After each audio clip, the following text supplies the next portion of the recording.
breaking news to tell you about out of the entertainment world. Rapper Nipsey Hussle was shot. 2 others were hurt in a shooting here in L.A. Los Angeles Mayor Eric Garcetti has confirmed Grammy-nominated rapper Nipsey Hussle was killed in a shooting outside his clothing store in Los Angeles. New information tonight into the fatal shooting of Grammy-nominated rapper Nipsey Hussle. Hussle, along with 2 other men, were shot in broad daylight outside of his L.A. clothing store. Nipsey Hussle, a Grammy-nominated rapper, was shot to death over the weekend in Los Angeles.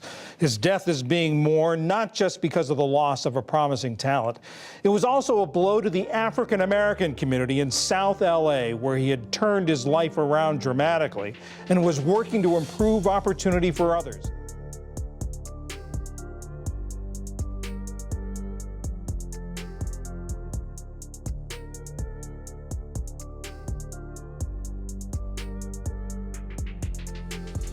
Charleston White has become an influential figure on the social media landscape, excelling across various platforms as an online personality, comedian, entrepreneur, and motivational speaker. His journey to prominence is marked by his unfiltered honesty about his past, particularly his experiences with the Texas Youth Council from 1991 to 1998. Despite encountering numerous obstacles, CW has emerged as a symbol of hope and inspiration, leveraging his platform to empower others, particularly those grappling with similar challenges, to embrace a path of optimism and redemption. CW's life story stands as a testament to the resilience, adaptability, and transformative potential inherent in believing in one's self. Nipsey Hussle was gunned down outside of his clothing store in a calculated, premeditated fashion by a man upset over a discussion about snitching. The man found guilty of the murder was none other than Eric Holder, aka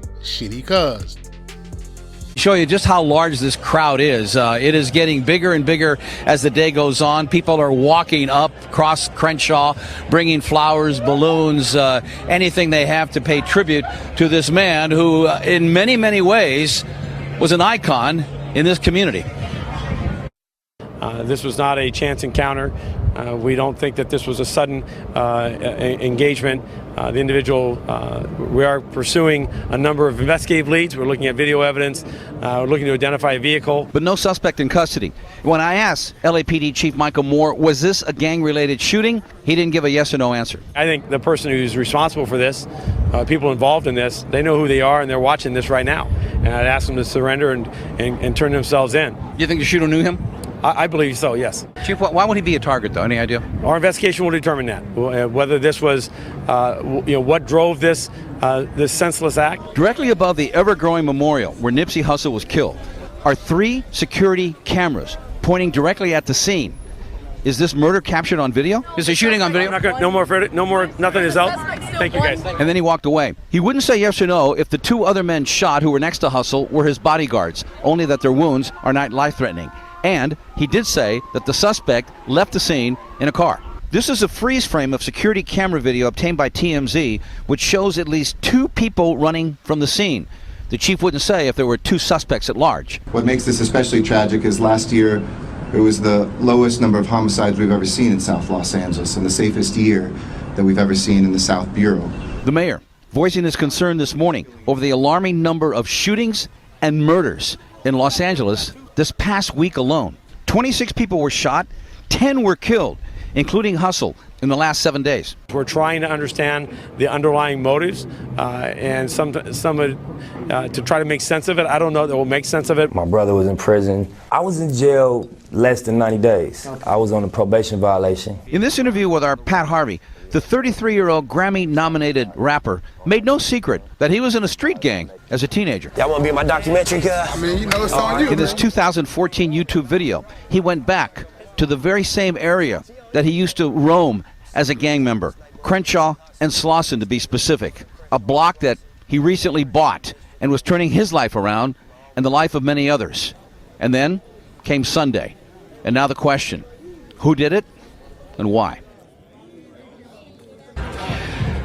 Again, a look view from the drone above this crowd at the corner of Crenshaw and Slauson. They have shut down this intersection, so if you have any business other than wanting to come over here and pay your respects, I suggest you stay away from the area. They are not letting cars anywhere near here. It is a long, long walk. There's a very strong police presence.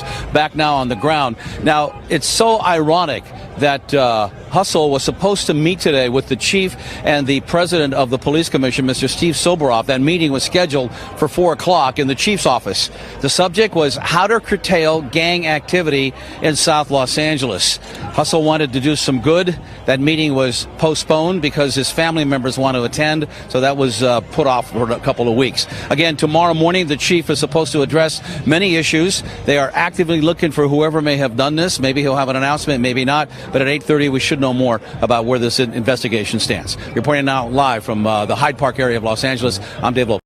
From the onset, this story would not sit right with the streets or social media onlookers. Nearly 5 years after Nipsey's murder, his brother Black Sam took to the Big Boy podcast to voice his thoughts and feelings about Nip's murder. What was that day like for you, bro? And did you feel any premonitions before we lost Nip? 100%, man. I think, man, we just, it's my cousin's birthday, so the night, I want to say the night before, Nip took us to Wally's, Beverly Hills, me, Pops, and Adam, my cousin Adam, and just had a long talk with bro, you know, not to get into too much detail, but there was a lot of big politics getting into it with certain people. One of the most vocal people to speak on Nip's death was Charleston White. CW told anyone that would listen the actual truth about the death of Nip. Big U had Nipsey Hussle killed, nigga. Everybody know that. Everybody know Big U, nigga, called that hit, nigga, the Rolling 60s. Y'all know why the Rolling 60s killed Nipsey Hussle, man? This what happened with the Rolling 60s, right? And I was with them niggas, my nigga. This what them niggas told me, cuz. And this what made me say, fuck them Rolling Sissy niggas. And this what made me say, fuck Neighborhood 60 Nip. Them niggas told me, cuz, nah, cuz Nip ain't bigger than the set. Nah, them niggas told me that, homie. Them niggas got mad. Them niggas got mad, homie, when Black Sam them closed down the Marathon store. Them niggas really got mad when Nipsey Hussle family. Now only the neighborhood Rolling 60s in the hood know this. When Nipsey Hussle family, after he died, when Irma's mother and Irma's brother went back to South Central to try to get the baby that was in the hood, them niggas went to call the Nip family. Man, that's some whole ass shit Black Sam them do. They trying to take the baby. They wanted to exploit Nip family. That's why Nipsey Hussle's family, Black Sam them, that's why they closed everything down. They wanted to exploit them people. So when the city of LA, when LA County, they wanted to change Slauson Street into Nipsey Hussle Street. The Rolling 60s, all the Rolling 60s got mad and said, nah, because you got the Slauson boys, right?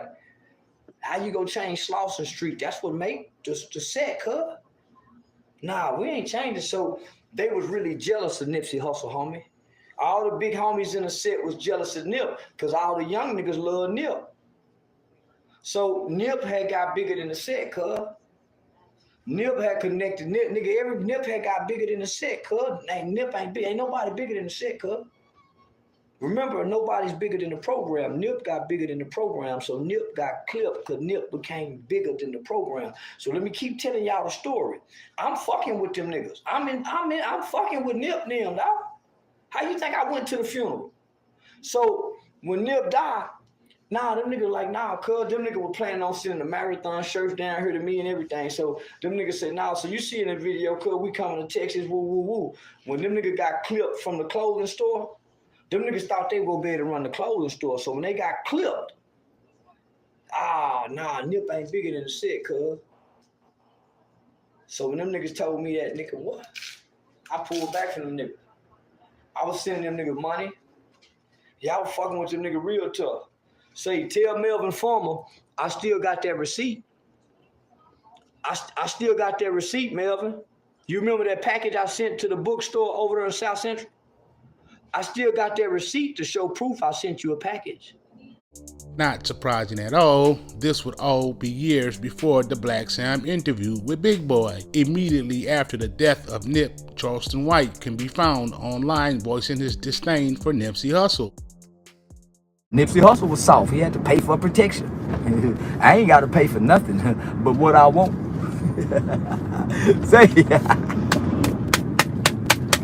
so where is it you want me to come to? You want me to come to Nipsey Hussle's old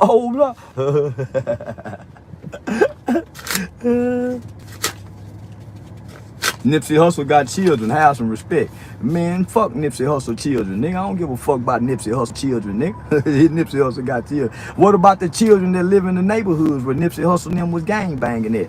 Nigga, he didn't care about their children. Yeah, nigga, fuck Nipsey Hussle children, nigga. I don't give a damn about his kid, and yours either. However, in typical CW fashion, there's always a message behind the madness. Charleston would take the opportunity to explain exactly what he meant by saying fuck Nipsey Hussle. In the same breath, he would give a detailed account of what had actually brought on the murder of Nip. With that being said, I want to apologize to Nip.